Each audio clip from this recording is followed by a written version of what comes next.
Et quand on prend de telles décisions ou quand on nomme à ce niveau-là, il est aussi important, comme les autres l'ont dit, de faire attention au feedback. C'est très important. C'est un peuple qu'on gouverne. C'est un peuple qu'on dirige. Et quand la perception on prend du des peuple. décisions, la perception, le vécu, le ressenti, c'est important. Deux choses. Ça aurait pu être...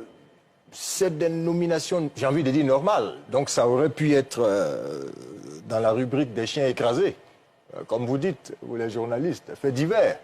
Mais ce qui fait que ça ne relève plus du fait divers, c'est le contexte de vie chère. Ce qu'on a dit tout à l'heure, parce que nous sommes sur les genoux, il faut le dire. C'est difficile aujourd'hui de vivre, pour moi, à Abidjan. Ce n'est pas une question mathématique, c'est du vécu. Ensuite, le contexte, c'est les réactions donc suscitées au sein des populations et sur les médias sociaux. Et puis, il y a que, bon, ça rend problématique la question de la circulation des élites. Ce que les gens disent sur les réseaux sociaux, leur ressenti, quand on dit c'est toujours les mêmes, ça veut dire qu'en principe, les élites, ça circule. Ça circule 5 ans, 10 ans, il y en a qui sont là, 10 ans après, il y a de nouvelles personnes qui arrivent. C'est ce qu'on appelle la circulation des élites. Quand c'est bloqué, on a le sentiment que le système fonctionne en vase clos, en circuit fermé, il n'y a plus de possibilité d'entrer, on ne peut plus se défaire de ceux qui sont là, il y a quelque chose qui ne marche pas. Donc ça fait partie de ce qu'on dit, c'est pourquoi tous ces changements-là, qui peuvent se faire, comme dit Amadou Kouroumans, peuvent être des changements, j'aime bien sa formule, des changements dans le changement, sans grand changement. La deuxième chose, c'est que la politique, et ça je ne vous apprends rien, c'est conquérir le pouvoir, l'exercer et le conserver.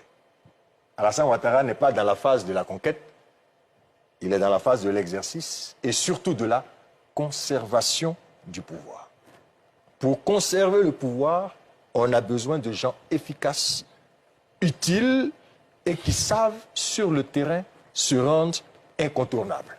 Ça peut être du point de vue de la technocratie, donc on nomme dans le gouvernement des techniciens parce qu'on attend d'eux un travail technique efficace, mais ça peut être des politiques, c'est pour ça qu'on nomme des politiques dans un gouvernement, parce qu'on attend d'eux un travail de terrain, de mobilisation, un leadership particulier.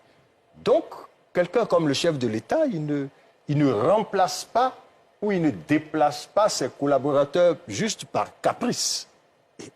Il ne les déplace pas comme ça. Même s'ils ne sont plus efficaces politiquement sur le terrain, pour certains, qu'on pourrait considérer qu'ils ne sont plus, ils ne sont pas réélus, les populations les ont rejetés, etc. En politique, il faut savoir que même s'ils ne mobilisent pas, je l'ai déjà dit une fois sur ce plateau, il faut savoir gérer leur capacité de nuisance ou leur toxicité. Ça, c'est très important. Pour terminer, un homme politique véritable, il ne prend pas au téléphone, Guillaume peut le confirmer, il ne vous prend pas au téléphone quand il n'a pas intérêt à vous prendre au téléphone, de la même manière qu'il ne vous nomme pas quand il ne sait pas pourquoi il va vous nommer, où il vous nomme et pourquoi. Il faut qu'on retienne ça. L'homme politique est calculateur. Guillaume Bateau, vous êtes calculateur? Je vais le dire un peu de mots. Je peux me tromper. Alassane Ouattara, il a sur sa table la carte de la Côte d'Ivoire, avec les grandes régions de la Côte d'Ivoire.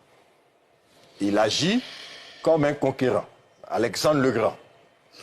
Je ne dis pas le nom comme ça au hasard, parce qu'en 2010, c'est avec la musique Titans de Vangelis qu'Alassane Ouattara a fait sa campagne. La musique qui a servi de générique au film Alexandre le Grand. Donc il est dans la conquête. Alexandre le Grand, quand il va conquérir les espaces, il dépose dans chaque espace ce qu'on appelle des diadoques. Ce sont ses lieutenants, ce sont ses représentants. Ce sont des gens très puissants qui gèrent la zone. Alassane Ouattara régale la Côte d'Ivoire. Quand vous prenez le Poro, quand vous prenez le district des montagnes, vous prenez les grandes régions, il a déposé des gens là-bas qui sont très puissants, avec qui il gouverne. Ces personnes-là sont souvent députés, présidents de conseil, ministres. Regardez dans le gouvernement aujourd'hui combien il y a qui sont députés, présidents de conseil et ministres. Ce sont les puissants qui gouvernent avec lui. Ceux-là, ce sont ses artilleurs. Dans la logique de la conservation du pouvoir, il ne peut pas aujourd'hui les déplacer par caprice. Ça veut dire qu'il y a des gens qui seront là encore pour longtemps, tant qu'il sera là. Il y a à côté de ça, ceux qui font le travail de la République, le travail, comme je l'ai dit, technique. C'est à ce moment-là que les différentes compétences dont nous parlons ici peuvent se faire voir. Il y a beaucoup de conseillers qui ne sont pas forcément ministres, mais il y a des conseillers techniques, il y a des conseillers dans des ministères, il y a même des ministres qui ne sont pas aussi puissants que je viens de le dire, mais qui sont techniquement très efficaces dans le travail de gouvernance. Mais un homme d'État, c'est comme ça qu'il fonctionne. Très bien. Comme il va à une élection, certainement en 2025, il ne faut pas attendre d'Alassane Ouattara un bouleversement total parce qu'il a ses hommes. Ce sont ces hommes-là qui font le travail politique sur le terrain. Il a besoin de les rendre puissants, hommes et femmes, merci, des gens puissants qui doivent faire le travail de mobilisation parce que lui, il a besoin de voix pour être président de la République. Et on a